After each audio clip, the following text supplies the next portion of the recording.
Hello students, our today's topic is cohort study. Let's begin. तो हमने epidemiological studies start किया था, उसमें बताया था कि एपिडेमियोलॉजिकल स्टडीज़ दो टाइप की हैं, observational and experimental. Observational studies को अगेन टू पार्ट्स में डिवाइड किया, descriptive and analytical. Descriptive study हमने पढ़ी थी, टाइम प्लस पर्सन स्टडी होती है, जिसमें हमें एक हाइपोथेसिस फॉर्मुलेट करनी होती है कि हाँ भाई फला डिजीज़ है और इसका ये रिस्क फैक्टर हो सकता है, बस इतना। उसके बाद हम आते हैं नेक्स्ट पार्ट एनालिटिकल स्टडी पर। यहाँ जो हमने हाइपोथेसिस फॉर्मुलेट की उसको टेस्ट करना होता है। जैसे हमने केस कंट्रोल स्टडी पढ़ी थी, केस कंट्रोल स्टडी में हमारे पास में पेशेंट आता था आउटकम के साथ में, और उसका आउटकम से हम उसका जो रिस्क फैक्टर था उसका एसोसिएशन देखते थे, कितना परसेंट रिस्क फैक्टर है। तो यानी कि हमने जो डिस्क्रिप्टिव स्टडी में बात की थी रिस्क फैक्टर है या नहीं, वो यहाँ पे हमारा टेस्ट हो जाएगा एसोसिएशन कि यहाँ पे रिस्क फैक्टर निकला या नहीं निकला। तो ये तो बात हो गई थी केस कंट्रोल स्टडी तक। अब हमारा जो ये लेक्चर है वो है कोहॉर्ट स्टडी पर।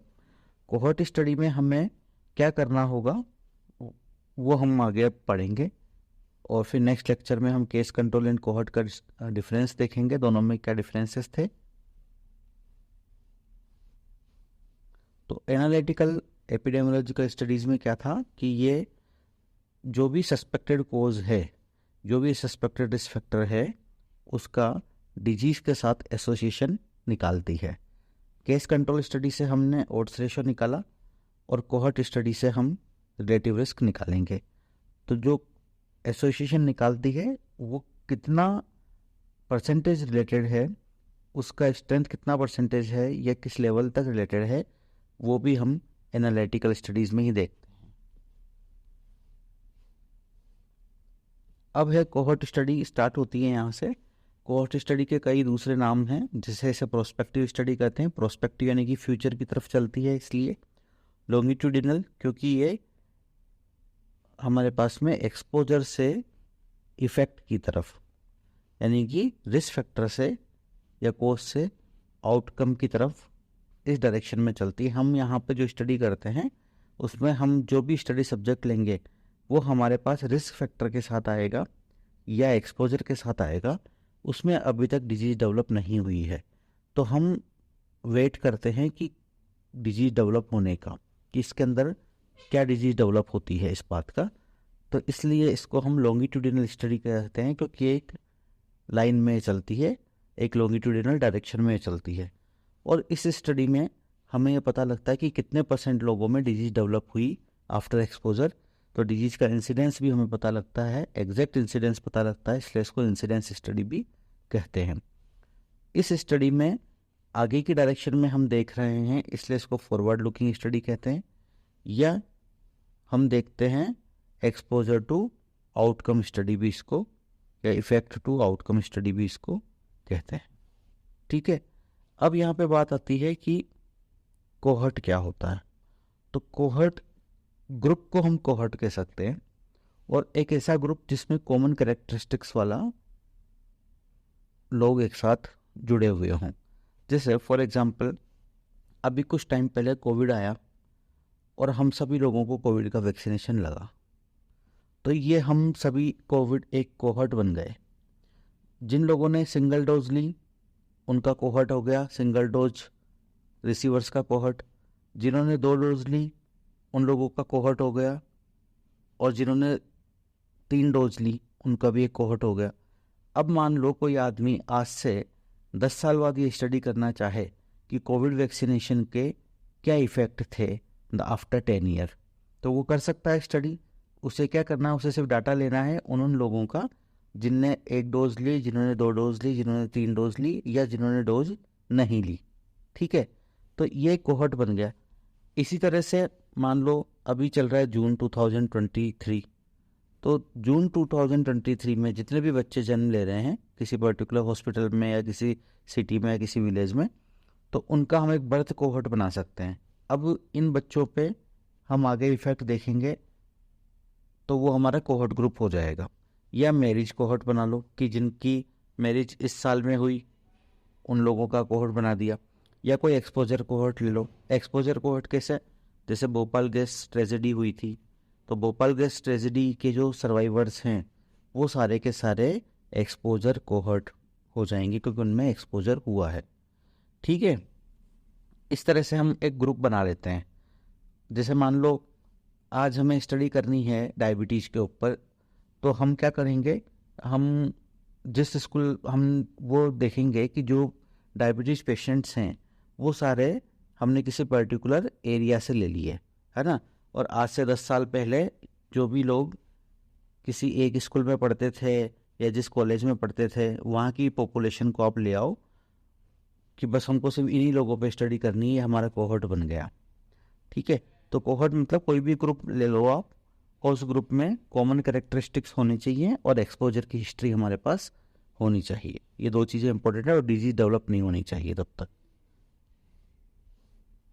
अब कोहर्ट स्टडी का जो आउटलाइन है वो क्या है कि कोहर्ट होता क्या है ये पढ़ना है, कब करते हैं, व्हेन टू डन, फ्रेमवर्क क्या है, टाइप्स ऑफ कोहर्ट स्टडी क्या है, इसके बेसिक स्टेप्स क्या हैं, बायस क्या है, एडवांटेज एंड डिसएडवांटेज क्या हैं, और एग्जांपल्स ऑफ कोहर्ट स्टडी क्या क्या हैं, ये हम इस लेक्चर में पढ़ेंगे। तो कोहर्ट स्टडी है होती क्या है कि हम यहाँ देखते हैं एक्सपोजर से डिजीज का आउटकम आएगा, इसके बीच में ये स्टडी स्टार्ट होगी कहीं पर भी। यानी कि पेशेंट को या सब्जेक्ट को रिस्क फैक्टर का एक्सपोजर हो चुका है, उसके बाद हमने उस सब्जेक्ट को स्टडी में इंक्लूड कर लिया, देन हम वेट करते हैं कि उसके अंदर डिजीज डेवलप हो या क्या आउटकम आए, एक्सपोजर का क्या आउटकम आए। ठीक है, तो इसलिए ये स्टडी जो है फॉरवर्ड डायरेक्शन में चलती है। हमारे पास में कंडीशन ये है कोहर्ट स्टडी में कि जो पेशेंट होगा या जो सब्जेक्ट होगा वो एक्सपोजर के साथ होगा, लेकिन उसमें डिजीज अभी तक डेवलप नहीं हुई है। Cohort must be free from disease before starting of study. Study में आने के बाद अगर उसमें डिजीज आएगी तो वो हमारा इंसिडेंस हमें पता लगेगा वहाँ पे। ठीक, तो जो स्टडी ग्रुप है इनको ऑब्जर्व करते हैं over a time period to determine the frequency of disease and study proceed from cause to effect. ठीक है, अब इंडिकेशन कि कब ये स्टडी सूटेबल होती है, तो जब हमारे पास एक्सपोजर एंड आउटकम के बीच में एसोसिएशन हमें पता लगता है कि हाँ भाई इस एक्सपोजर और आउटकम के बीच में एसोसिएशन है।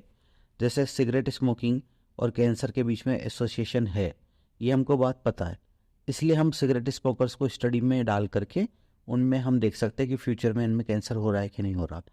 तो ये हमें डाटा कहाँ से मिलेगा कि एविडेंस होता है या नहीं होता, ये हमें मिलता है केस कंट्रोल स्टडी से।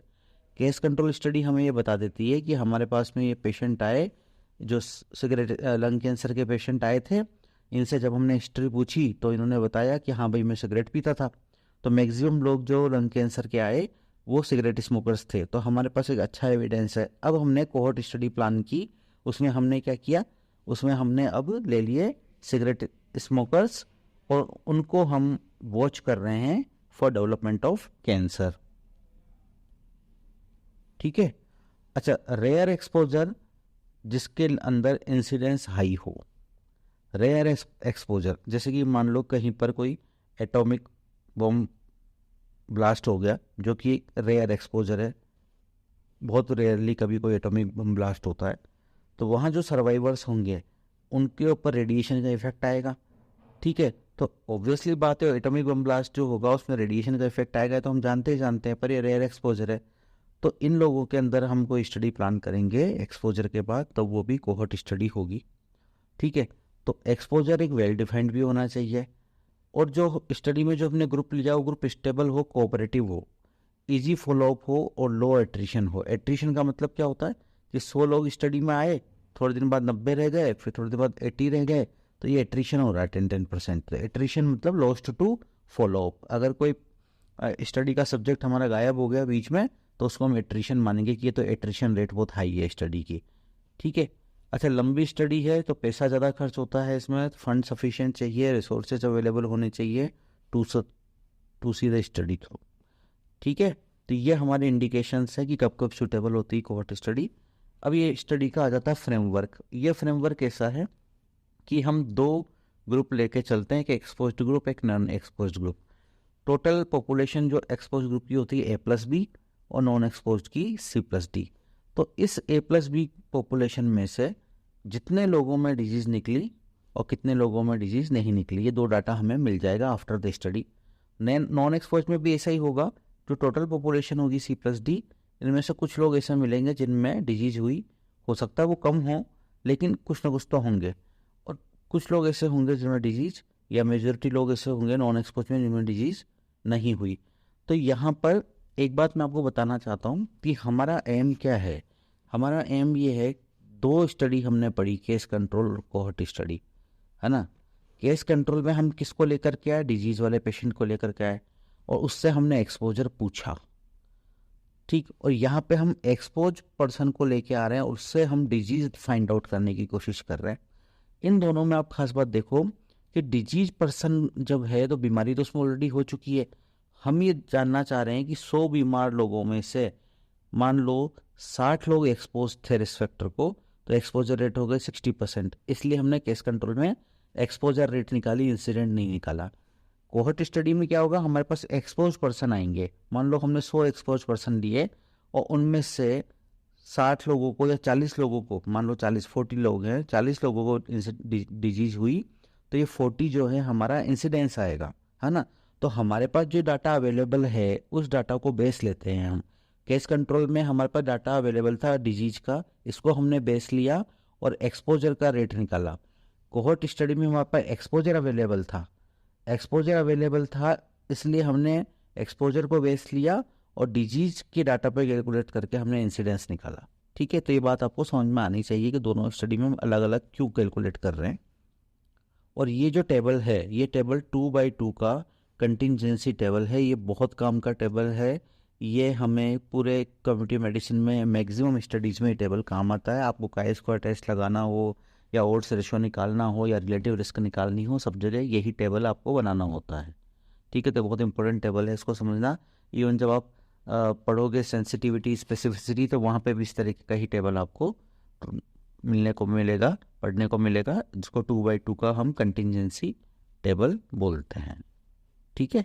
इसमें क्यों बोलते हैं 2x2 का, क्योंकि इसके अंदर 2 तो हैं रो और 2 ही हैं इसमें हमारे पास कॉलम। ये बाकी तो सब एड ऑन में टोटलिंग बनाई रखी है हमने। अब आते हैं टाइप्स ऑफ कोहॉर्ट स्टडी। तो 3 तरह की कोहॉर्ट स्टडी होती है। एक होती है प्रोस्पेक्टिव, जो फ्यूचर में आगे चलेगी। एक होती है रिट्रोस्पेक्टिव। अब रिट्रोस्पेक्टिव का मतलब यूँ मत समझ लेना कि पीछे की तरफ जा रही है, इसमें कुछ अलग चीज़ है, हम बताएंगे, डिस्कस करेंगे पूरा। और एक होती है combination of retrospective and prospective cohort design both. तो सबसे आ गया टाइप ऑफ कोहॉर्ट स्टडी में सबसे पहले प्रोस्पेक्टिव कोहॉर्ट स्टडी। सिंपल है ये, जो हम बोलते आए हैं कि कोज है, कोज से हम इफेक्ट देख रहे हैं, बस। तो कोज से इफेक्ट देख रहे हैं, ये हमारी सिंपल कोहॉर्ट स्टडी है। कोहॉर्ट यानी कि कॉनकरेंट कोहॉर्ट या करंट कोहॉर्ट स्टडी, यानी कि आपको जब भी कोई कोहॉर्ट बोलता है तो आप प्रोस्पेक्टिव कोहॉर्ट ही समझते हो उसको, ठीक है। जिसमें आउटकम अभी तक नहीं आया, ओनली एक्सपोजर है हमारे पास, और हम look forward for development of disease, हम देखते हैं, we look forward for development of disease, ठीक है। स्टडी आज स्टार्ट होती है, फ्यूचर में कंटिन्यू करती है, यानी कि आज हमें ऐसे सब्जेक्ट पकड़ने हैं जिनमें एक्सपोजर है हमारे पास अवेलेबल, और फ्यूचर में हम इसमें क्या इफेक्ट आने वाला है। जैसे कि फ्रेमिंगम हार्ट स्टडी हुई थी, फ्रेमिंगम हार्ट स्टडी, या डोल and hills prospective study on smoking and lung cancer, ये दोनों स्टडी थी, वो प्रोस्पेक्टिव थी, ठीक है। ये हम इसके बाद में आ जाता है हमारे पास में रिट्रोस्पेक्टिव कोहॉर्ट। रिट्रोस्पेक्टिव कोहॉर्ट को नॉन कॉन्करेंट कोहॉर्ट या हिस्टोरिकल कोहॉर्ट स्टडी कहा जाता है। इसमें हमारे पास जो सब्जेक्ट है उसमें एक्सपोजर भी है और आउटकम दोनों हो चुके हैं। तो दोनों हो चुके हैं तो फिर हम कोहॉर्ट कैसे इसको करेंगे। तो हम क्या करते हैं कि जैसे हमें ये पता है कि आज प्रेजेंट में हमारे पास जो पेशेंट है वो सपोज हाइपरटेंशन का या कोई कार्डियक इश्यू का पेशेंट है, ठीक है। और हम क्या करेंगे, ये जो ग्रुप है, इस ग्रुप का हम पास्ट पता करेंगे कि इनके अंदर कोई एक्सपोजर की हिस्ट्री थी क्या, ठीक है।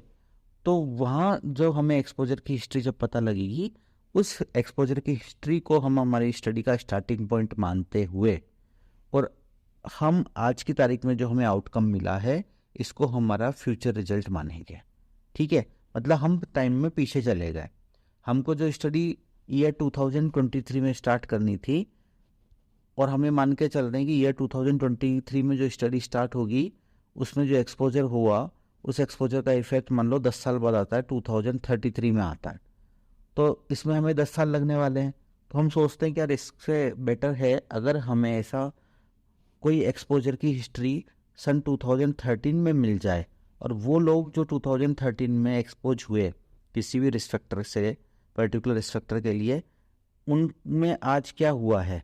अगर वो आज उनमें डिजीज हो रही है तो हमारे को 10 साल वेट नहीं करना पड़ेगा, हम 2013 का डाटा ले आओ कहीं से भी, ठीक है ना। तो इस तरीके से भी हम कर सकते हैं, ठीक है। तो we go back in time and take only exposure into consideration. तो यहाँ पे कोहॉर्ट जो है ओल्ड रिकॉर्ड ऑफ एक्सपोजर से हम आइडेंटिफाई कर सकते हैं, ठीक है। अब जैसे ओल्ड रिकॉर्ड ऑफ एक्सपोजर आपको कैसे पता लगेगा, किस तरीके से आप फाइंड आउट करोगे। तो कहीं कोई पुराने हॉस्पिटल रिकॉर्ड्स से कहीं पता लग जाए, या किसी स्कूल या कॉलेजेस के रिकॉर्ड्स से पता लग जाए एक्सपोजर का। अब जैसे मान लो आप एक स्कूल से आपने डेटा मिला जहाँ पे आपको आपके 10th क्लास के बच्चों का कोई रिकॉर्ड मिल गया, 100 बच्चों की क्लास थी, और उस क्लास में मान लो 40 स्टूडेंट्स का डेटा आपको मिला जो ओबेस थे बच्चे, है ना।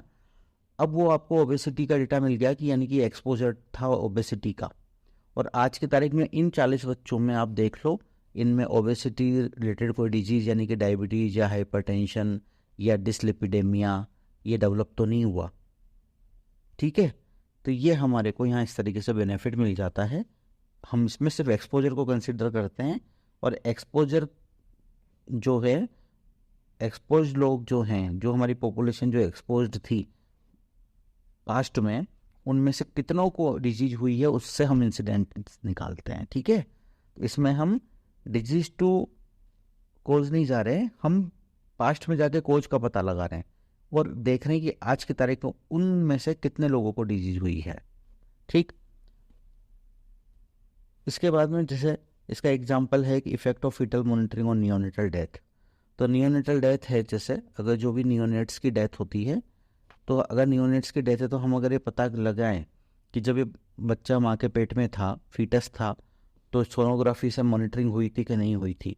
तो नियोनेटल डेथ का आपके पास में अगर 100 डेथ का डाटा आता है, आप वहाँ पता करते हो कि इनमें से किन किन की सोनोग्राफी हुई थी, किन किन की मॉनिटरिंग हुई थी, तो आपको मालूम पड़ेगा कि कुछ की नहीं हुई, कुछ की हुई थी। तो आप उससे आइडिया लगा सकते हो ना, उस पर भी एक स्टडी बना सकते हो। नेक्स्ट आता है combination of prospective and retrospective, दोनों चीज़ें, यानी कि ये स्टडी पास्ट में भी जाएगी, फ्यूचर में भी जाएगी, प्रेजेंट में भी रहेगी, दोनों चीज़ें, तीनों चीज़ें हो जाएंगी इसके अंदर। इसको मिक्स्ड कोहॉर्ट कहते हैं। तो इसमें भी एक्सपोजर आउटकम दोनों हो चुके हैं। अब आज की तारीख में हमारे पास में आउटकम के साथ पेशेंट है। इसके पास्ट में जाके पहले तो हम एक्सपोजर का पता करें, उसके बाद में आज क्या कंडीशन है, आज उसको कोई डिजीज डेवलप हुई है कि नहीं हुई, और फिर फ्यूचर स्टडी भी आगे उस एक्सपोजर की ओर क्या इफेक्ट होने वाले हैं ये भी हम देखें। तो आधी स्टडी चलती है इसकी रेट्रोस्पेक्टिव, जा करके वहाँ से वापस लाते हो आप आगे की तरफ, आज तक लाते हो, प्रेजेंट तक लाते हो, फिर प्रेजेंट से फ्यूचर तक लेकर के जाते हो, ठीक है। इसमें क्या कहते हैं, we go back in time, take only exposure into consideration. Similar line हमारी रेट्रोस्पेक्टिव कोहॉर्ट में थी, लेकिन यहाँ डिफरेंस क्या हो गया, then look for development of disease in exposed and non exposed, later cohort is followed into future for outcome. तो इसी कोहॉर्ट को आपको फ्यूचर में भी आपको फॉलो करना है। जैसे कोर्ट ब्राउन एंड डोल स्टडी थी रेडिएशन थेरेपी के इफेक्ट पर। इन्होंने क्या किया कि किन किन लोगों में रेडिएशन एक्सपोजर था उसकी हिस्ट्री इन्होंने पता कर ली 10 साल पहले की, ठीक है। आज की तारीख में देख लिया कि 10 साल पहले 100 लोगों को इन्होंने रेडिएशन की एक्सपोजर हिस्ट्री पता की रेडिएशन थेरेपी की, है ना। पेशेंट थे, रेडिएशन थेरेपी ले रहे थे ये, और आज की तारीख में उनमें क्या इफेक्ट है, और इसके बाद इनको आगे भी स्टडी करते रहे। तो ये डबल कोहॉर्ट हो गया यहाँ पे, है ना। रेट्रोस्पेक्टिव कोहॉर्ट भी हो गया और फिर ये प्रोस्पेक्टिव कोहॉर्ट भी होके चला गया यहाँ पे। इस तरह से स्टडी बन जाएगी, ठीक है। जैसे मान लो भोपाल गैस ट्रेजेडी हुआ, उसी की बात कर लें। तो जब ये हुआ था 1984 के अराउंड, तो यहाँ पर हमने सन 2004 में कोई स्टडी स्टार्ट की। तो हमें ये पता था कि 1984 में एक्सपोजर हो रखा है। तो उन लोगों को 2004 में हमें पहली बार स्टडी मिली है ना, तो हमको एक्सपोजर तो पता था। 2004 तक जो लोग हमारी स्टडी में इंक्लूड थे, उनका हमने 2004 में एग्जामिनेशन कर लिया, हमको पता लग गया आज की तारीख में क्या इफेक्ट है इनको। फिर उसके बाद इनको अभी 2024 में वापस, यानी कि फिर 20 साल बाद, तो हमने 20 साल की स्टडी यहाँ देख ली, फिर 20 ईयर यहाँ देख लिया। तो इस गैस के रिलीज की वजह से जो भी इफेक्ट आया, पहले यहाँ 20 ईयर्स देन नेक्स्ट 20 ईयर्स, तो ये आगे जो हो जाएगी ये प्रोस्पेक्टिव हो जाएगी और इस एरिया में ये रिट्रोस्पेक्टिव हो जाएगी। ठीक है, तो ये मिक्स कोहॉर्ट बन जाएगा टोटल। अगर स्टडी को हम सिर्फ और सिर्फ इस जगह तक करते 2004 तक, है ना, एक्सपोजर पता है, इफेक्ट 2004 में देख लिया, तो रिट्रोस्पेक्टिव कोहॉर्ट होता है। लेकिन अगर इसी सब्जेक्ट को आप और आगे भी लेकर के जाओगे जब, तो ये मिक्स्ड कोहॉर्ट हो जाएगा। अब है steps of cohort study. Cohort study के क्या क्या स्टेप्स है? तो सबसे पहले स्टडी सब्जेक्ट को सिलेक्ट करना है, फिर पता करना है कि एक्सपोजर कितना हुआ उसे, फिर कंपैरिजन कोहॉर्ट को सिलेक्ट करना है, फिर दोनों का रेगुलर फॉलोअप लेना एंड देन डाटा एनालिसिस करना है। तो स्टडी सब्जेक्ट कहाँ से सेलेक्ट करें? तो स्टडी सब्जेक्ट को सिलेक्ट करने करके हमें एक्सपोज नॉन एक्सपोज ग्रुप बनाने। और कहाँ से ले सकते हो आप? जनरल पॉपुलेशन से ले लो, जहाँ पे रिस्क फैक्टर इजीली या फ्रिक्वेंटली डिस्ट्रीब्यूटेड हो। कोई जोग्राफिकल स्टडी हो, जैसे आप सब हिमालयन एरिया में ले लो, थायराइड, सब क्लिनिकल थायराइड के लिए आप वहाँ की पॉपुलेशन को ले सकते हो, वहाँ पर आयोडीन कम होता है, तो जोग्राफिकल स्टडी हो गई। या फिर कोई स्पेशल ग्रुप ले लो या एक्सपोजर ग्रुप ले लो। स्पेशल ग्रुप में प्रोफेशनल ग्रुप्स होते हैं, जैसे डॉक्टर्स के ऊपर स्टडी कर लो आप स्ट्रेस की, या आप कोई टीचर्स के ऊपर कोई स्टडी कर लो, या आप आर्मी मेंस के ऊपर कोई स्टडी कर लो, है ना। तो एक कोई ग्रुप ले लो, पर्टिकुलर ग्रुप, तो वो आप उनके डिटर्मिनेंट्स कॉमन मिल जाएंगे आपको, है ना। या फिर कोई एक्सपोज ग्रुप ले लो, रेयर एक्सपोजर की हिस्ट्री ले लो, या ऐसे माइन वर्कर्स ले लिए आपने, है ना, उनकी कॉमन एक ही माइन में काम करने वाले लोग ले लिए, तो वो इस तरह से स्पेशल ग्रुप हो गया। ठीक है, ऐसे तो हम सेलेक्ट करते हैं स्टडी सब्जेक्ट को। अब हम पता करने डाटा ऑफ एक्सपोजर, तो उसके लिए हम कैसे पता चलेगा? या तो लोगों से खुद से पूछ लो, वो खुद बता देंगे एक्सपोजर का डाटा, या कोई रिकॉर्ड हो, या कोई मेडिकल एग्जामिनेशन प्रीवियसली हुआ हो, या कोई लैब इन्वेस्टिगेशन से हमें पता लग जाए, है ना, डाटा ऑफ एक्सपोजर। जैसे आप मान लो एल्कोहलिक्स के अंदर आप स्टडी कर रहे हो, तो उनका ब्लड एल्कोहल लेवल चेक करा लो, एनवायरमेंटल मेजरमेंट्स आप देख सकते हो। तो कोहॉर्ट के क्लासिफिकेशन के लिए हमें दो चीज़ें चाहिए, एक तो एक्सपोजर होना चाहिए, अगर एक्सपोजर है तो डिग्री ऑफ एक्सपोजर कितना है। अब डिग्री ऑफ एक्सपोजर की क्या बात हो गई?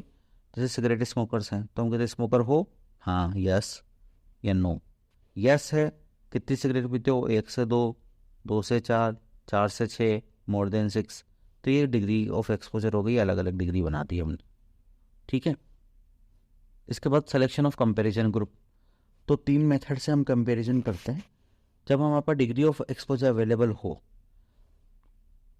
कोहॉर्ट ग्रुप की, तो हमको कंपैरिजन ग्रुप की ज़रूरत नहीं होती। अब कोहॉर्ट ग्रुप में हमने सिर्फ स्मोकर्स ले लिए, ठीक है। अब उन स्मोकर्स में एक ऐसा स्मोकर है जो 1 से 2 सिगरेट पीता है दिन की, एक 3 से 4 सिगरेट पीता है, एक 4 से ज़्यादा पीता है। 3 तरह के ग्रुप बना दिए। तो इनमें हम डिग्री ऑफ एक्सपोजर अवेलेबल है, तो इन्हीं लोगों में हम कैंसर की स्टडी कर लेंगे, है ना, इन्हीं पर कर लेंगे।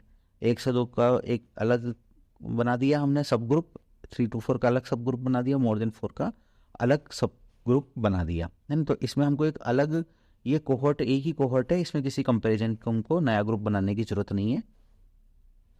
एक होता है एक्सटर्नल कंपैरिजन, जब डिग्री ऑफ एक्सपोजर अवेलेबल नहीं है, सिर्फ यस नो में अवेलेबल है, स्मोकर है यस या नो, तो हमारे को क्या करना पड़ेगा? एक कंट्रोल ग्रुप बनाना पड़ेगा। और कंट्रोल ग्रुप में ऐसे लोग लेने पड़ेंगे जिनकी डेमोग्राफी या दूसरे करेक्टर्स तो सिमिलर हो बट एक्सपोज ना हो। यानी कि हमारे पास अगर कोहॉर्ट स्मोकर्स का हमने लिया है, तो कंपैरिजन हमको लेना है नॉन स्मोकर्स का। Similar age group, similar sex या सिमिलर एथनिसिटी के लोग होने चाहिए, जो कि हम पहले भी पढ़ चुके हैं डिस्क्रिप्टिव स्टडी में कि कंपेरेबल होनी चाहिए population. And comparison with general population rates. General population rate से कंपेयर कब करते हैं? तो हमने एक टॉपिक पढ़ा था स्टैंडर्डाइजेशन मोर्टेलिटी रेट का, तो वहाँ हमने देखा था कि माइन वर्कर्स की जो डेथ हो रही थी, जो मोर्टेलिटी हो रही थी, उसको हम जनरल पॉपुलेशन की मोर्टेलिटी, जो कि हम एक्सपेक्टेड मोर्टेलिटी से कंपेयर करते थे, है ना।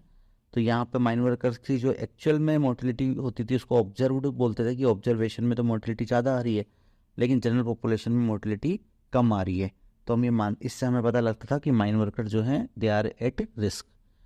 तो ये चीज़ जो है इस तरह से भी कर सकते हैं हम, ठीक है। इसके बाद रेगुलर फॉलोअप हो जाएगा, पीरियोडिकल एग्जामिन करते रहेंगे अपीयरेंस ऑफ सिम्टम्स के लिए, डिजीज के लिए, और जैसे इंसिडेंस आएगा उसको हम नोट कर जाएंगे। तो हमारे पास जितने भी एक्सपोज्ड हैं, मान लो 100 हमारे एक्सपोज थे, उसमें मान लो 20 लोगों में डिजीज डेवलप हो गई after a certain period of time, तो वो हमारा इंसिडेंस रेट वहाँ से निकाल सकते हैं। इस तरह से रेगुलर फॉलोअप करते रहते हैं हम, इसको फॉलोअप कहते हैं। अगर कोई पेशेंट या कोई study subject loss to follow up हो जाए, लॉस टू फॉलोअप मतलब कि वो स्टडी से चला जाए, मिलना बंद कर दे, हमारे फ़ोन उठाना बंद कर दे, मतलब एक तरह से ब्रेकअप हो जाए हमसे उसका, तो उसको बोलेंगे वो हो गया एट्रिशन रेट, हो गई वो हमारी, है ना, एट्रिशन हो गया। तो हमें एट्रिशन को मिनिमाइज करना है, और मिनिमाइज करने का तरीका क्या है कि हम जब स्टडी सब्जेक्ट सेलेक्ट करें तो ऐसा सेलेक्ट करें जिससे पहले ही बात कर लें कि भाई हमारे को आपकी ज़रूरत पड़ेगी अगले 10 साल तक, कहीं जा तो नहीं रहे हो, या आप हमारे को मतलब सवालों के जवाब तो दोगे ना बराबर, तो पहले से बात करके रखनी पड़ती है। अदरवाइज वो अगर चला गया तो उसको सिलेक्शन हमारा गलत है, तो फिर सिलेक्शन बायस में आएगा वो चीज़, है ना। उसके बाद डाटा एनालिसिस, तो डाटा एनालिसिस में हम दो चीज़ें हम निकालते हैं। एक तो इंसिडेंस रेट हम निकाल लेते हैं कि एक्सपोज्ड लोगों में कितने में डिजीज हुई और नॉन एक्सपोज्ड में कितने में डिजीज हुई, और रिस्क भी एस्टिमेट कर सकते हैं उसके लिए, रिलेटिव रिस्क, एट्रीब्यूटेबल रिस्क और पॉपुलेशन एट्रीब्यूटेबल रिस्क, ये 3 चीज़ें हमें कैलकुलेट करनी है। 1 बाय 1 देखते हैं। नंबर 1 आ जाता है इंसिडेंस रेट। तो इंसिडेंस रेट जैसे हमने एक एग्जांपल लिया कि हमने स्मोकिंग के एक्सपोजर वाले सब्जेक्ट सेलेक्ट किए, यस और नो। यस में टोटल 7000 सब्जेक्ट लिए, नॉन स्मोकर 3000 सब्जेक्ट लिए। After a period of study हमें कैंसर मिला सब स्मोकर्स में, यानी कि एक्सपोज में 70 लोगों में और नॉन स्मोकर्स में 3 लोगों में। तो हमारा इंसिडेंस क्या हुआ कि 7000 में 70 लोगों में डिजीज निकली, तो 70/7000 कर दो आप, तो ये होगा 10/1000 हमारा इंसिडेंस रेट आ गया। इसको परसेंटेज में नहीं निकाल रहे क्योंकि रेट है ना, परसेंटेज में निकालते तो 0.1% निकलता है। और इसी तरह से नॉन एक्सपोज या नॉन स्मोकर्स में 3 पेशेंट निकले, और वो निकले कितने में से, 3000 में से, तो 3/3000 करेंगे तो 1/1000 आ गया हमारे पास। तो ये हमारा इंसिडेंस रेट निकल के आ गया। अब इस इंसिडेंस रेट से ही हम आगे की कैलकुलेशन करेंगे, रिलेटिव रिस्क की कैलकुलेशन। रिलेटिव रिस्क क्या होती है, incidence among exposed upon incidence among non exposed, यानी कि एक्सपोज लोगों में चांसेस ज़्यादा है बीमारी होने के, तो वो ऑब्वियसली ज़्यादा होगा, तो कितना गुना ज़्यादा है वो, है ना, तो उसका रिलेटिविटी देखते हैं। तो इंसिडेंस रेट हमने एक्सपोज में निकाली थी 10/1000 और नॉन एक्सपोज में निकाली 1/1000, यानी कि 10 गुना ज़्यादा हो गया है, 10/1 कर दिया हमने, तो 10 टाइम्स रिलेटिव रिस्क है, यानी कि chances of development of cancer among smokers is 10 times higher than non smoker. तो ये हमारी एक हाइपोथेसिस बन गई यहाँ पर, है ना, हाइपोथेसिस का रिजल्ट बन के आ रहा है हमारा यहाँ पर। देन इसमें आ जाता है एट्रीब्यूटेबल रिस्क। ये क्या चीज़ है, रिस्क डिफरेंस। अभी मैं बताता हूँ आपको क्या चीज़ है। दुनिया में 2 तरह के लोग हमको देखने को मिलते हैं जब कैंसर की बात आती है। एक वो लोग होते हैं जो कहते हैं कि यार मेरे को कैंसर हो गया, मैं सिगरेट पीता था, लेकिन मेरा पड़ोसी भी सिगरेट पीता था, उसको तो हुआ ही नहीं, इसका मतलब सिगरेट पीने से कैंसर नहीं होता। दूसरे लोग वो होते हैं कि अरे यार देखो कितना भला आदमी है, इसने ज़िंदगी में कभी सिगरेट को हाथ भी नहीं लगाया, फिर भी इसको कैंसर हो गया, तो ये सिगरेट से कैंसर नहीं होता इसका मतलब। ये 2 बात कहने वाले हमें लोग ज़रूर मिलेंगे। तो अगर हमने स्मोकिंग को, रिस्क फैक्टर को हमने यस और नो में लिया है, तो 7000 में से 70 लोग वो हैं जिनको कैंसर हुआ, लेकिन 6930 वो लोग हैं जो स्मोकिंग के बावजूद भी कैंसर जिनको नहीं हुआ। ये हमारी बात नहीं मान रहे हैं, हमारी अगेंस्ट जा रहे हैं, है ना। स्मोकिंग नहीं करने वालों में 3 लोगों को कैंसर हो गया, तो ये वो लोग हैं जो भी हमारे विरोधी हैं, जो ये कहते हैं कि स्मोकिंग नहीं करने से भी कैंसर हो जाता है ना। तो स्मोकिंग करो भले ही नहीं करो, कोई फ़र्क नहीं पड़ता। और ये स्मोकर्स जो हैं जिनको कैंसर नहीं हुआ, वो भी यही बात कह रहे हैं बार बार कि स्मोकिंग करने से कैंसर नहीं हुआ हमें तो, और ये वो लोग हैं जो कहते हैं नहीं करने से भी हो गया। तो ये जो 2 लोग हैं, है ना। ये दो लोग ही हमारे बार बार हमें प्रॉब्लम क्रिएट कर रहे हैं, है ना। इनको हमें निकालना है, और इनको हमें निकालना है, इसके लिए हम क्या करेंगे, ये शब्द है एट्रीब्यूट। एट्रीब्यूट, ट्रिब्यूट का मतलब क्या होता है, श्रद्धांजलि, है ना। तो मतलब जो स्मोकिंग के लिए ट्रिब्यूटेड है, स्मोकिंग की वजह से जो केस हो रहा है। तो फिर जब हमने इंसिडेंस निकाला था, तो हमारे पास से आई थी कि स्मोकिंग की वजह से, एक्सपोज की वजह से 10 लोगों को कैंसर हो रहा था, और नॉन स्मोकर्स की वजह से, नॉन स्मोकर्स में सिर्फ केवल एक को हो रहा था। तो हमने इनको बोला कि ठीक है यार, तुम्हारी बात मानी हमने, 10 लोग जो स्मोकिंग कर रहे थे उनको कैंसर हो रहा था, और नॉन स्मोकर्स में एक को हुआ, तो इस एक को मान लो कि वो स्मोकिंग से नहीं हुआ, 10-1 कर दो। पर बाकी 9 को तो मानो, है ना। बाकी 9 लोगों को तो स्मोकर्स को कैंसर हुआ है तो मानो आप, एक को हटा लो। तो हमारे पास 10 में से एक हमने हटा दिया यहाँ से, तो 90% जो लोग हमारे पास बचे, वो ट्रिब्यूट किया हमने उनको, they are attributed towards the smoking. समझ में आ गई बात। तो हमने यहाँ incidence among expose minus incidence among non expose divided by incidence among expose multiply by 100, ये डाटा हमने किया है। जो 10 लोग एक्सपोज थे उनमें कैंसर हुआ, -1/10 मल्टीप्लाई बाई 100, यानी कि 90% लोग ऐसे हैं जिनको हम प्योरली कह सकते हैं कि तो स्मोकिंग की वजह से ही हुए हैं। पहले 10 लोग थे जो स्मोकिंग से कैंसर हो रहा था, और एक ऐसा था जिसने स्मोकिंग नहीं करी तो भी उसे कैंसर हो गया। तो हम ये कह सकते हैं 10 में से चलो एक को मान लो कि ये बाई चांस आ गया, लेकिन बाकी 9 लोग तो स्मोकिंग की वजह से ही आए हैं। तो 90% जो है हमारा एट्रीब्यूटेबल रिस्क यहाँ पे हो जाएगा। ठीक है। इसके बाद में आता है पॉपुलेशन एट्रीब्यूटेबल रिस्क। तो यहाँ पे दोनों में डिफरेंस क्या है। एट्रीब्यूटेबल रिस्क में तो क्या किया था हमने, एक्सपोज लोगों में इंसिडेंस देखा था, और इंसिडेंस अमंग एक्सपोज यहाँ पे एट्रीब्यूटेबल रिस्क में देखा था, और पॉपुलेशन एट्रीब्यूटेबल रिस्क में इंसिडेंस इन पॉपुलेशन देखना है आपको। ठीक है। तो इसका एक एग्जांपल है कि हमको एक सिचुएशन दी है कि डेथ पर लैक पॉपुलेशन दी है, हैवी स्मोकर्स की जो डेथ हुई 224 डेथ पर लैक पॉपुलेशन हुई, और टोटल पॉपुलेशन की जो डेथ है वो 74 पर लैक पॉपुलेशन है। मतलब ये ऑब्वियसली हैवी स्मोकर की डेथ ज़्यादा है और टोटल पॉपुलेशन की डेथ कम है, और नॉन स्मोकर की 10 ही है। तो हमसे पूछा जाए कि पहले तो आप रिलेटिव रिस्क निकालो। रिलेटिव रिस्क सिंपल है, 224/10 कर लेंगे, एक्सपोज अपन नॉन एक्सपोज, ये हम पढ़ चुके हैं रिलेटिव रिस्क के, incidence on expose upon non expose. तो यहाँ पर हमने डेथ का इंसिडेंस निकाला है, तो 224/10 हो जाएगा। इंसिडेंस निकाल लिया। अब इंसिडेंस के बाद निकालते हैं हम एट्रीब्यूटेबल रिस्क। एट्रीब्यूटेबल रिस्क में क्या हुआ कि 224 जो डेथ है वो तो स्मोकिंग से है, और 10 है वो नॉन स्मोकर्स में है। तो हम इसमें से हम ये मान के चलते हैं कि 214 डेथ जो है वो प्योरली स्मोकिंग की वजह से आई है, 10 तो बाई चांस ऐसे भी आ सकती है। तो हमने निकाला 224 - 10/224 फॉर्मूला से किया, तो ये हमारा एट्रीब्यूटेबल रिस्क आ जाएगा। देन हम निकालेंगे पॉपुलेशन एट्रीब्यूटेबल रिस्क।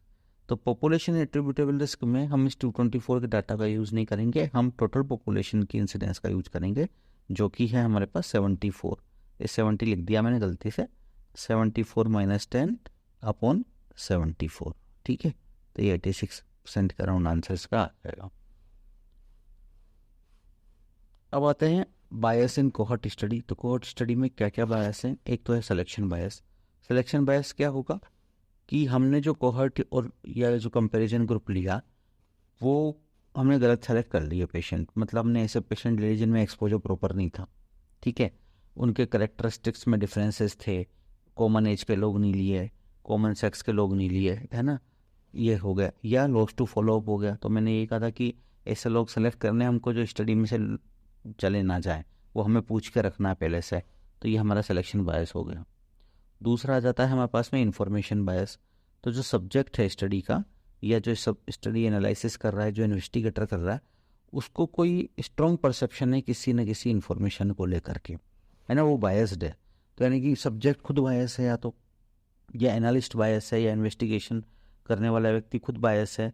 जैसे मान लो जो इन्वेस्टिगेटर है वो कोहॉर्ट में उसको पता है ये लोग एक्सपोज्ड हैं, तो उन पे ज़्यादा फोकस कर रहा है, और जो नॉन एक्सपोज उसको पता है तो वो उन पे कम फोकस कर रहा है, या उसको कोई ऐसी इन्फॉर्मेशन है उसके पास में तो वो इन्फॉर्मेशन की वजह से भी वो गलत जो है बायस हो रही है स्टडी हमारी। एक यहाँ पे अटेंशन बायस आता है, इसको हैवथॉर्न इफेक्ट बोलते हैं, बहुत इंपॉर्टेंट है, कोहॉर्ट में होता है कि subjects behaviour alter when they know they are being observed. लोगों का व्यवहार बदल जाता है जब उनको पता लगता है कि हमें कोई देख रहा है। ठीक है, तो वो रिस्क फैक्टर, जैसे हमने मान लो सीडेंट्री लाइफ स्टाइल को लेकर के हमने रिस्क फैक्टर को लेकर के हमने कोई स्टडी स्टार्ट की डायबिटीज़ के ऊपर। अब लोगों को पता है कि यार हमको ऑब्जर्व कर रहे हैं, तो उन्होंने अपना बिहेवियर चेंज कर दिया, सीडेंट्री की जगह थोड़ा एक्सरसाइज करना शुरू कर दिया, तो बीच में रिस्क फैक्टर यहाँ पर गड़बड़ा जाएगा फिर उसका, है ना, तो आउटकम जो है वो डिले हो जाएगा या हो सकता है आए ना। इसी तरह से एक होता है अप्रहेंशन बायस, यानी कि घबरा जाता है चिंता की वजह से, तो subjects few parameter alter with the apprehension like pulse of BP. यहाँ पे क्या होता है, पेशेंट घबराहट से उसका बीपी बढ़ जाता है, तो एक शब्द आता है वाइट कोट हाइपरटेंशन। आप लोगों ने सुना होगा वाइट कोट हाइपरटेंशन। जब भी कोई पेशेंट घर पे बीपी चेक करता है तो नॉर्मल होता है, डॉक्टर की क्लिनिक में जाकर बीपी चेक कराता है तो उसका बीपी वाइट कोट देख करके बढ़ जाता है, इसको वाइट कोट हाइपरटेंशन बोलते हैं। तो ये एक टाइप का अप्रहेंशन बायस होता है। अब एडवांटेजेस क्या है कोहॉर्ट स्टडी के, एक तो इंसिडेंस रिस्क आप निकाल सकते हो, रिलेटिव रिस्क निकाल सकते हो, more than one outcome of risk factor can be studied. बिल्कुल सही बात है, मान लो एक रिस्क फैक्टर है सिगरेट स्मोकिंग, हम उसको लेकर सिर्फ कैंसर से जोड़ रहे हैं, लेकिन क्या दूसरी चीज़ें नहीं होती क्या सिगरेट स्मोकिंग से? उसको लंग्स की सिर्फ कैंसर ही होगा क्या? अस्थमा भी तो हो सकता है? उसको मान लो कोई दूसरी प्रॉब्लम भी तो हो सकती है, गैस्ट्राइटिस भी तो हो सकता है स्मोकिंग। तो मल्टीपल रिस्क फैक्टर के से मल्टीपल आउटकम पता लगेंगे। केस कंट्रोल में क्या हो रहा था, हम तो सिर्फ डिजीज को लेकर चल रहे थे, तो एक ही डिजीज को लेकर चल रहे थे, अब उसके मल्टीपल रिस्क फैक्टर्स मिल रहे थे, है ना। तो हम जिस एक चीज़ को पकड़ेंगे उसी का मल्टीपल मिलेगा। हमने रिस्क फैक्टर को पकड़ा तो उसकी मल्टीपल डिजीज मिली, जब डिजीज को पकड़ा केस कंट्रोल स्टडी में तो हमें मल्टीपल रिस्क फैक्टर्स मिले। यहाँ पर डोज रिस्पॉन्स रिलेशनशिप भी स्टडी कर सकते हो, क्योंकि अगर कोहॉर्ट है पेशेंट मेडिसिन ले रहा है तो डोज के साथ उसका रिस्पॉन्स क्या आ रहा है वो भी देख सकते हैं। टेम्परल एसोसिएशन देख सकते हैं हम, ये अभी याद कर लो, हम एसोसिएशन पढ़ेंगे तब मैं डिटेल में बताऊंगा टेम्परल एसोसिएशन क्या होता है, कोजल एसोसिएशन क्या होता है सब। रिकॉल बायस यहाँ पे नहीं होता क्योंकि हम सवाल ही नहीं पूछते, इंटरव्यूअर बायस भी नहीं होता यहाँ पे, ये प्रॉब्लम यहाँ पे नहीं होती है। डिसएडवांटेजेस क्या है, टाइम एफर्ट एंड मनी, लंबी स्टडी है, अनसूटेबल फॉर रेयर डिजीज जो कभी कभी होती है, हमने कोहॉर्ट बना दिया और मान लो किसी कोहॉर्ट में उस कोहॉर्ट में डिजीज आई नहीं, तो रेयर डिजीज के लिए कर नहीं सकते। Loss to follow up attrition rate का बहुत बड़ा इश्यू है, एडमिनिस्ट्रेटिव प्रॉब्लम है, लंबी स्टडी होती है, एडमिनिस्ट्रेशन चेंज हो जाता है बार बार। कंपैरिजन ग्रुप में not be representative general population, ये सिलेक्शन बायस में हम पढ़ चुके हैं। ठीक है, एक्सपोज्ड कोहॉर्ट में अल्ट्रा हाई रिस्क बिहेवियर यानी कि हाउथॉर्न इफेक्ट, ये हम पढ़ चुके हैं।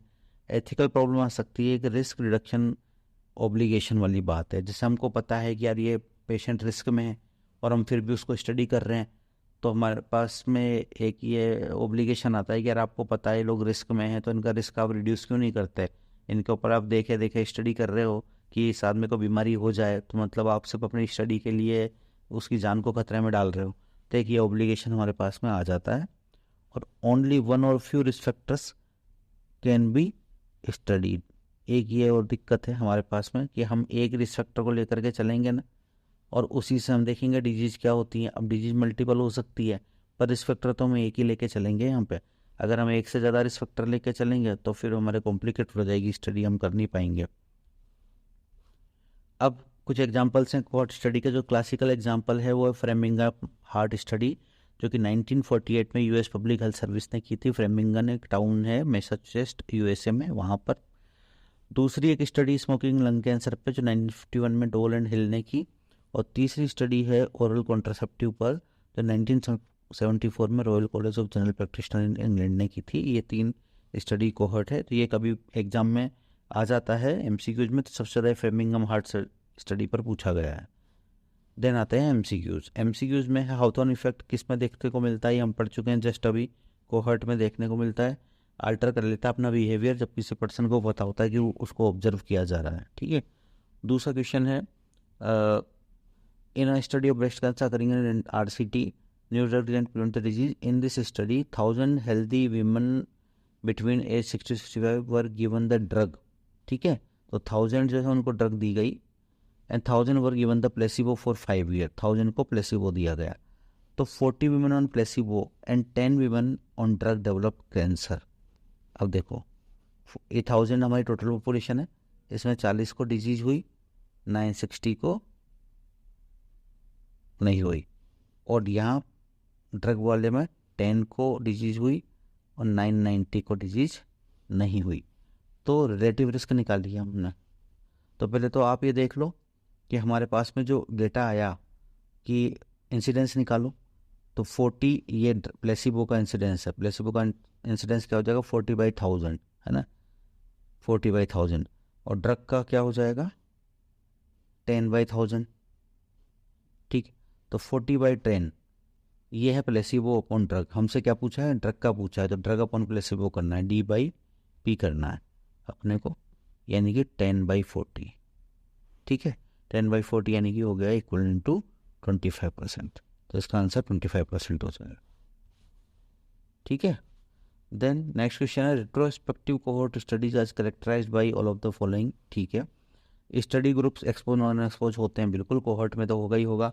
इंसिडेंस रेट आर कंपेयर्ड, ये भी करते हैं हम कोहोर्ट में। Required sample size is smaller than the need for the concurrent study. और लास्ट ऑप्शन है required sample size similar to that for need for the concurrent study. तो required sample size से कोई फर्क ही नहीं पड़ रहा है यहाँ पे, दोनों स्टडी में सेम सैंपल साइज रख सकते हो। तो ये वाला आंसर सी आंसर इसमें आंसर होगा इसका सही। देन क्वेश्चन नंबर 4 पूछा गया है, incidence of CA cervix in women with multiple sexual partner is 5 times the incidence seen in those with a single partner. तो ये इंसिडेंस 5 टाइम, और ये दे दिया था रिलेटिव रिस्क दे दी हमको, रिलेटिव रिस्क हमको 5 दे दी। ठीक है, तो based on this what is the attributable risk. तो रिलेटिव रिस्क है 5/1। अब मैंने क्या बोला, 5 में से नीचे वाले 1 को माइनस करके नीचे 5 कर दो, यानी कि 4/5, 80% हो जाएगा। ठीक है, तो मतलब एक में तो वैसे भी कैंसर हो सकता है सिंगल पार्टनर वाली में, लेकिन मल्टीपल सेक्स वाली 5 है, तो 5 में से हम मान के चल रहे कि एक तो नॉर्मल भी हो सकती है ना। तो 80% हो जाएगा इसका आंसर हमारा। It is probable that physicians have a higher index of suspicion for TB in children without BCG scar than those with BCG scar. This is so, and an association is found between TB and not having BCG scar association may be due to. तो यहाँ पर क्या हुआ कि जो हमारा physician है, वो फिजिशियन क्या देख रहा है कि बच्चे के लेफ्ट आर्म पर जब हम BCG का टीका लगाते हैं तो एक स्कार बन जाता है, वो स्कार चेक कर रहा है। अब वो स्कार, उसको इन्फॉर्मेशन हो गई इस बात की, है ना, उसका इन्फॉर्मेशन हो गई जो इंटरव्यू कर रहा है ना, जो चेक कर रहा है, मतलब कि BCG से TB का रिलेशन, उसको क्या पता लग गया कि इस बच्चे को BCG का टीका नहीं लगा, इसका मतलब इसमें TB बन सकता है आगे जाके। तो इस बात से क्या हो रहा है उसको, इस बात से वो इंटरव्यू में गड़बड़ा गया मैटर उसका, है ना। तो इंटरव्यूअर बायस यहाँ पे हमारा हो जाएगा। ठीक, which of the following statement is not true about cohort study. Incidence provide करता है, बिल्कुल करता है। Indicate when there is a good evidence of association between exposure and disease, तभी करते हैं हम इसको। Done when incidence of disease very low among expose, ये बात गलत है, ये मैंने बोला था ये तब किया जाएगा incidence of disease among expose ज़्यादा हो, हमारे पास एक्सपोजर एंड डिजीज का अच्छा खासा डेटा अवेलेबल हो कि हाँ भाई इस एक्सपोजर के साथ तो ये डिजीज़ होती है, तभी हम स्टडी कर पाएंगे। अगर एक्सपोजर के साथ डिजीज़ का कोई रिलेशन ही नहीं है तो हम एक्सपोज लोगों को लेके बैठते रहेंगे और 50 साल 100 साल तक देखते रहेंगे, वहाँ पर कोई डिजीज डेवलप नहीं होगी, है ना। और done when ample funds are available, funds तो चाहिए इसमें, तो इसका आंसर है C. Question number 7, nested case control study is a type of. तो नेस्टेड केस कंट्रोल स्टडी जो है ये केस कंट्रोल नहीं होती, case control in the nest of cohort बोलते हैं कि कोहोर्ट के घोंसले में नेस्ट केस कंट्रोल हो रही है। तो एक टाइप की ये प्रोस्पेक्टिव स्टडी होती है, तो इसका आंसर बी आ जाएगा। Then researcher wants to study the blood level of lipid among people who smoke and those do not. तो इसमें आता है रिसर्चर वांट्स टू स्टडी, देखो इसकी स्टडी अभी तक स्टार्ट ही नहीं हुई, तो स्टडी स्टार्ट नहीं, तो फर्स्ट स्टेप पे ही बैठा है, और फर्स्ट स्टेप क्या था स्टडी का, सिलेक्शन। तो अभी तो इसका सिलेक्शन ही नहीं हुआ, तो आगे तो पहुंचेगा ही नहीं, तो सिलेक्शन बाय से आंसर हो गया वैसे बिना पढ़े देखो तो आप। पर आगे पढ़ते हैं हम, but he is now concern that the smokers might differ from non smoker in their diet exercise as well, the concern is none is. तो यहाँ पर सिलेक्शन नहीं कर पा रहा स्मोकर एंड नॉन स्मोकर्स में, इसलिए सिलेक्शन बायस है। हैव थ्रोन तो हो नहीं सकता, इन्फॉर्मेशन भी नहीं है, रिकॉल भी नहीं है, कोई बेस को पेशेंट की कोई ऐसी कोई इन्फॉर्मेशन पता लग गई हो जिससे उसके इफेक्ट पर असर आता हो। जैसा अभी BCG वाला क्वेश्चन था, तो उसमें था डॉक्टर जब देख रहा था तो BCG वहाँ पर स्कार की वजह से वो TB में गड़बड़ आ गया कि यार इसको BCG लगा हुआ है तो इसको TB नहीं हो सकता, या इसको BCG नहीं लगा हुआ इसको TB हो सकता है। ये बात पे वहाँ पर गड़बड़ हो गई, इसलिए उसका आंसर था इन्फॉर्मेशन बायस, वो ऑप्शन में नहीं था, इसलिए इंटरव्यूअर बायस आंसर किया हमने। यहाँ पे क्या है कि ये सिलेक्शन नहीं कर पा रहा है, तो सिलेक्शन बायस इसका आंसर है। क्वेश्चन नंबर 9 है healthy worker effect is bias of which type. तो हेल्दी वर्कर इफेक्ट यही है कि कौन सा वर्कर हेल्दी है, कौन सा नॉन हेल्दी है, तो ये सिलेक्शन बायस में ही आएगा ये भी। Relative risk is the measure of strength of association between the suspected pause and डिवेट। Relative risk of one indicate, और रिलेटिव रिस्क ऑफ वन क्या है? तो रिलेटिव रिस्क जब 1 हो गई यानी कि एक्सपोज में इंसिडेंस अपन नॉन एक्सपोज में इंसिडेंस बराबर है, तो इसका मतलब कोई वहाँ पे एसोसिएशन ही नहीं है एक्सपोज नॉन एक्सपोज में डिजीज का, तो no association at all answer है इसका। ठीक है, and thank you for watching this video, please subscribe and share.